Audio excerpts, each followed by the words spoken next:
Why did you push that person away? It's something that you may be thinking after an altercation went down or a discussion went down, or not even just after it. It might be 10 years later. I mean, this is something that is revisited, visited, and then returned to almost like a gravesite very often. People do this all the time. I am no stranger to this. I actually prided myself on this at one time. If you've been watching these videos, you understand that I've definitely been, I've noted that there was this idea that walking away forever from something was like super cool and like, you know, a sign of like strength and power, when in reality, it created a lot more problems than it solved. And what we're gonna get down to right now is 3 things you may have noticed when you push somebody away that can help you not get that person back, because that's not what this channel is about at all, or at least what I'm about. It's about having some resolve, healing from that rift where you push somebody away. And I first knew I wasn't alone with this when I saw the movie Any Given Sunday. And at the end of Any Given Sunday, Al Pacino, who plays the coach of the football team, I believe they're in the Pantheon Bowl is what it's called. I think trademark rights didn't allow them to use any NFL jargon. And he says at the end, he's like, life, it's about a game of inches. And there's inches all around us. And he keeps going on. And he's talking about football. And it's a really good speech. And then at one point he says, I've blown all the money I've ever earned. I've chased away everybody that ever loved me. And as a kid watching that, I was like, he said he chased away almost everybody that's ever loved him. And I was like, ain't it the truth? Pacino, ain't that the truth, coach? Because I had seen myself in that line so vividly. I knew exactly moment, like I had like bing, bing, bing, bing, bing, like 4 or 5 moments where I had done that. And I was like, oh yeah, I did that there. Yeah, that was definitely, had little to nothing to do with the person, had little to nothing to do with the situation. It was just me trauma responding, just boom, trauma respond, boom, trauma respond. And at first, I didn't understand it. Like, why did I I know that Pacino said chase the person away, but we're using the active verb of to push. And you can really, add really anything to this. You could say stonewalled, you could say muted, you could say you walked away, or you could say blocked, whatever it may be. Cut off, a lot of people say cut off. And the thing that happens is, the 3 things that happen is after you do the cutting off or the blocking or the pushing, we'll just call it pushing away for now. After you push somebody away, there's 3 things that you might have experienced. And I'll quickly go down them and then we'll get into depth about them. And there's at least 1 or 2 more stories here because there's just a lot here. 1 is logic, 2 is disproportionate reaction, and 3 is incompleteness. And I'll explain all these right now. And the thing I want to first preface before I even go on any of this is that this is just an opportunity to recognize that you push somebody away. I'm not saying take action. I'm not even asking you to apologize to the person. I'm just asking you to be aware of it. That's it. You don't have to solve the problem. That's what I'm not telling you to do.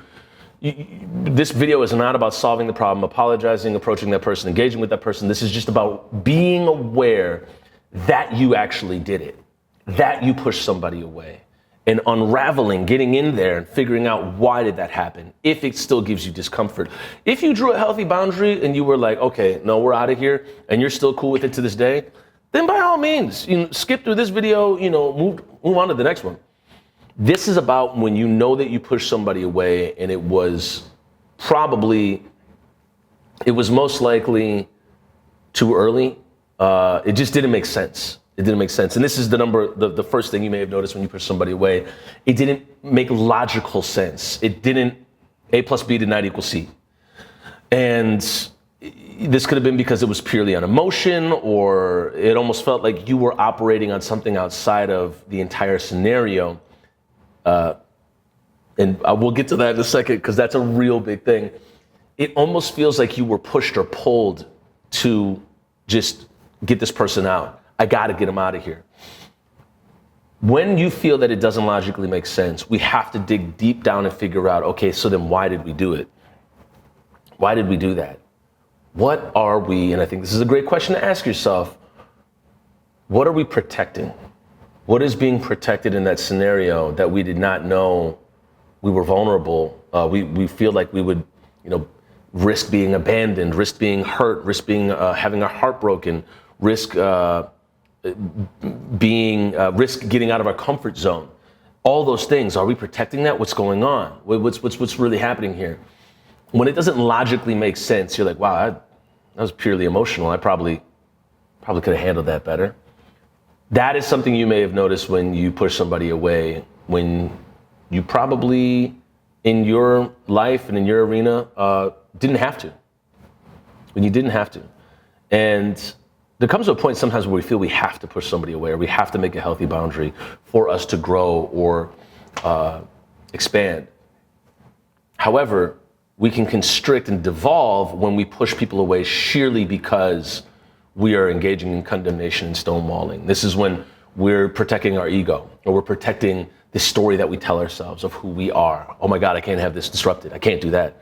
And it's important to figure that out, because when it doesn't logically make sense, now you're kind of left with the bag to dig around in the tools and figure out why this happened. You're left with kind of this garbage bag of stuff that you have to discern through and figure out, why did I do that? What's going on there? There isn't a singular time where I've pushed somebody away or blocked somebody out, or I've seen this happen where somebody didn't have to go back and do the work. And this doesn't mean engaging with them. This just means they had to go back and figure it out. And this is, a lot of this channel is about going back to understand what happened, and then who you have declared yourself to be, depending on that story, and then breaking free from it, and then declaring who you are now.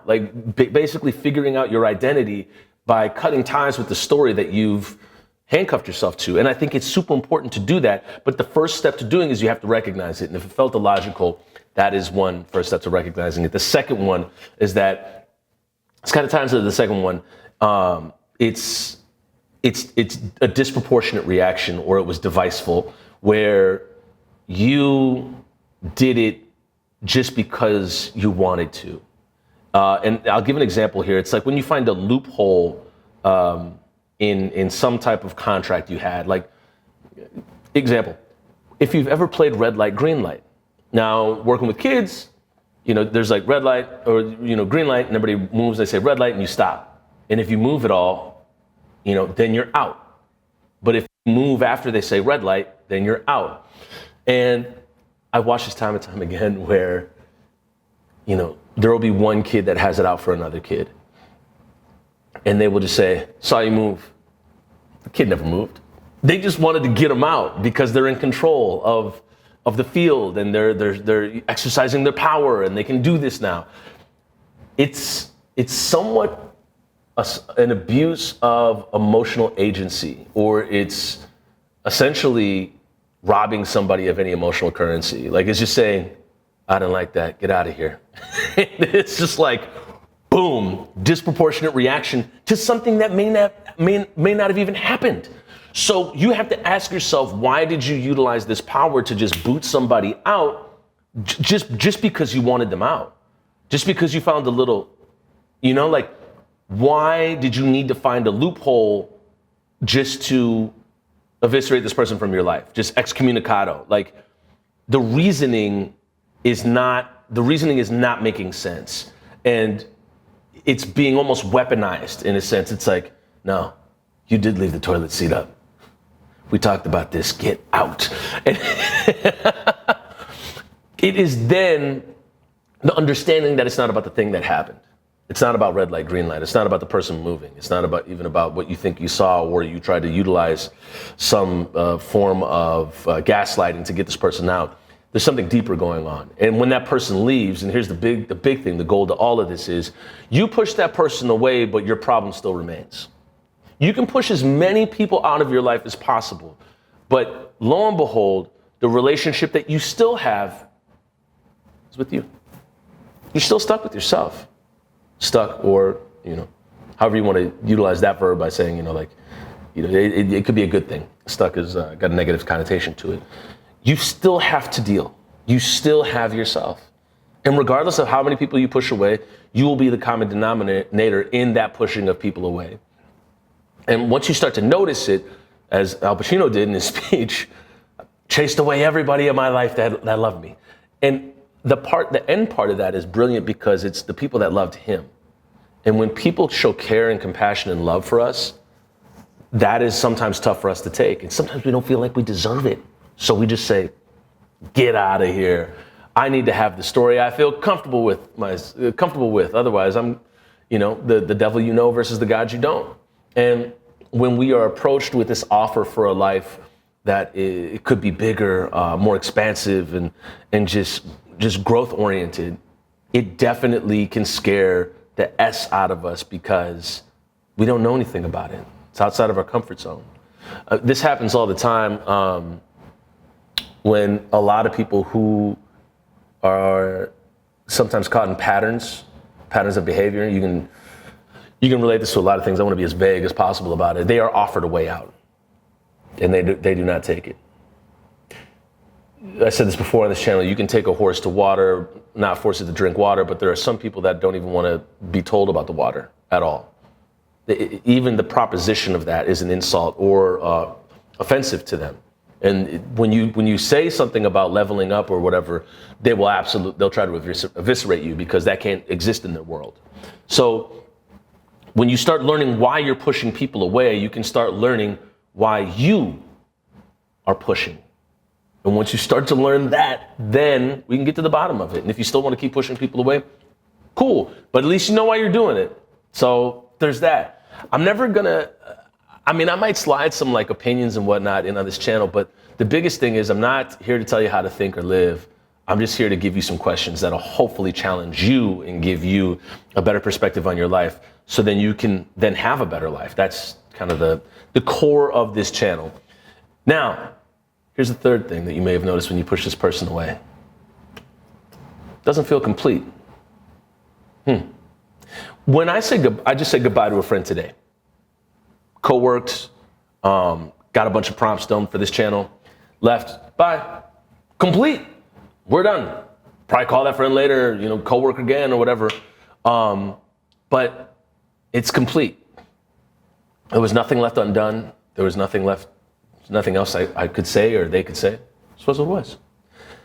When I have a dispute with somebody, you have a dispute with somebody, it's kind of complete sometimes where it's like, dog, this is not working out. I got to get out. You got to get out. This conversation's over. For all intents and purposes, this conversation is done.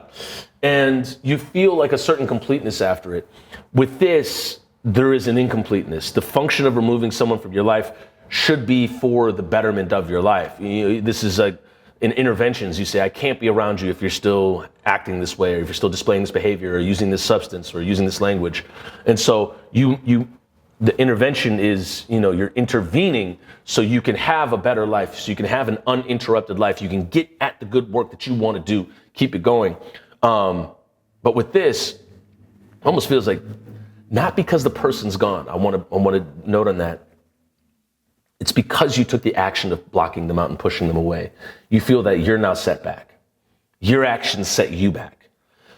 And this is extremely important because this happens when we speak ill of somebody, or when we speak negative, or we put marked language out into the ether. It then undoubtedly becomes a reflection of us. And when you feel incomplete after pushing somebody away, it'll hurt. It'll always be painful. It'll always, have an amount of discomfort. But when you look back and you cannot assign a reason why it went down, that is when the incompleteness hits. And now you may have no access to this person at all anymore. That's okay. But you still have access to your reasoning. You still have access to you. And it is beneficial to you to start accessing that reasoning. Why did I do that? Now, when you can take all three of these things and start to get to the core of why you're doing this, you can then start to unravel, why am I having a trauma response to some of this? What What was it that went down? Why did I do this? What is the core? Can we take a look at that? Are they getting too close and I feel that I have to push something away? Is it a response to being vulnerable? You have to go and figure out the reasoning why your trauma response is, knee-jerk, just saying, get out, never again. Like the first step to healing these actions is to recognize them and be aware that they're happening. This is only the first step. We're not going to get down to what to do after. There's the next video we're talking about healing childhood trauma, and the idea Google is like, have healthy friendships, give yourself grace and space, be healthy. And it's like, okay, that's all the effects. The cause, we talk about the cause right now. So the effect of you pushing somebody away, there's a cause there. And when you can't really discern figure out what the cause is, you probably have to go deeper and figure out, are you responding to old stories from your childhood? Are you responding to old pain or abuse that you've experienced throughout your life? Is this person just replacing basically a warm body and face that you feel you can eliminate from your life that may make you feel like you eliminated that story from your life, but in reality, the story still lives with you. When you push people away, you push, and that's the whole point. So when you can start to recognize, did I do that? Did I just cut somebody out? Did I just stonewall somebody and I really didn't need to do that? That's when you start to get at the reasoning, and you start to kind of take a look at the wiring. Why did that happen? For me, when I started taking a look at that, the process was very painful because my ego was attached to a lot of, pushing people away. It was the offer of something better. It was, and this can happen in different forms too. I remember I showed up late.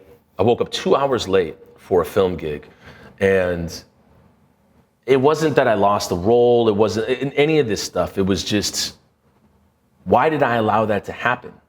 Why didn't I have a second alarm? I slept through alarm, and basically just my phone never went off. I mean, there's mysterious things that have happened throughout my life where I'm just like, oh, that wasn't meant to happen. This one, I'm like, I feel like I could have made it to set. I know I could have. Why did that alarm not go off? But I didn't provide myself a scenario where I could have succeeded in that situation. In relationships, why did you not create a scenario where you could have a successful relationship? And this may mean taking things out of your life. And so when we sabotage relationships, or we sabotage ourselves, or both, the reason is you have to look at why. Self-sabotage is, and this word is just coming up now, this is wild. Self-sabotage is so pernicious and so sometimes just undetectable because we keep doing it and we don't think that we're doing it. We may know that we're pulling the wheels off the car before it gets in the race, but we don't think that it's sabotage. We think that this is just the way things are supposed to be. I've run this race with 2 wheels my whole life.